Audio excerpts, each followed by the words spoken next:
அண்மைச் செய்தி. பள்ளி குழந்தைகளை அடிப்பது போன்ற தண்டனையை தடுக்கும் தேசிய குழந்தைகள் உரிமைகள் பாதுகாப்பு ஆணைய விதிகளை அமல்படுத்த வேண்டும் என தமிழக பள்ளிக் கல்வித்துறைக்கு சென்னை உயர்நீதிமன்றம் உத்தரவு ஒன்றை பிறப்பித்திருக்கிறது.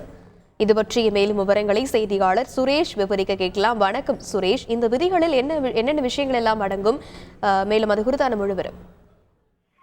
வணக்கம். தமிழகம் முழுவதும் பள்ளி கல்வித்துறை கட்டுப்பாட்டில் இருக்கக்கூடிய பள்ளிகளில் குழந்தைகளை அடிப்பது போன்ற தண்டனை வழங்குவதை தடை செய்யக்கூடிய தேசிய குழந்தைகள் உரிமைகள் பாதுகாப்பு ஆணைய விதிகளை அமல்படுத்த வேண்டும் என்றும் கோரிக்கையுடன் திருப்பூர் மாவட்டத்தைச் சேர்ந்த காமாட்சி சங்கர் ஆறுமுகம் என்பவர் உயர்நீதிமன்றத்தில் வழக்கு தொடர்ந்திருந்தார். இந்த வழக்கு நீதிபதி எஸ்.எம். சுப்பிரமணியம் முன்பு விசாரணைக்கு வந்தபோது இந்த குழந்தைகள் உரிமைகளை பாதுகாப்பதற்கு அரசு முக்கியத்துவம் அளித்து வருவதாகவும் பள்ளிகளில் தண்டனை வழங்குவதை தடுக்க தேவையான நடவடிக்கைகள் எடுக்கப்பட்டுள்ளதாகவும் தமிழக அரசு தரப்பில் தெரிவிக்கப்பட்டது.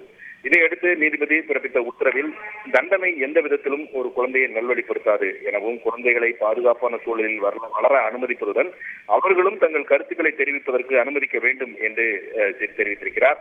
குழந்தைகளை கண்காணிக்கலாமே தவிர அடக்கக்கூடாது எனவும் உலக அளவில் குழந்தைகள் உரிமைகள் அங்கீகரிக்கப்பட்டுள்ளதால் தேசிய குழந்தைகள் உரிமைகள் பாதுகாப்பு ஆணையத்துடைய விதிகளை அமல்படுத்துவது முக்கியமானது என குறிப்பிட்ட நீதிபதி இந்த தண்டனை வழங்குவதை ஒழிக்க வகை செய்யக்கூடிய அந்த விதிகளை அமல்படுத்த வேண்டும் என்று பள்ளிக் கல்வித்துறைக்கு உத்தரவிட்டிருக்கிறார்.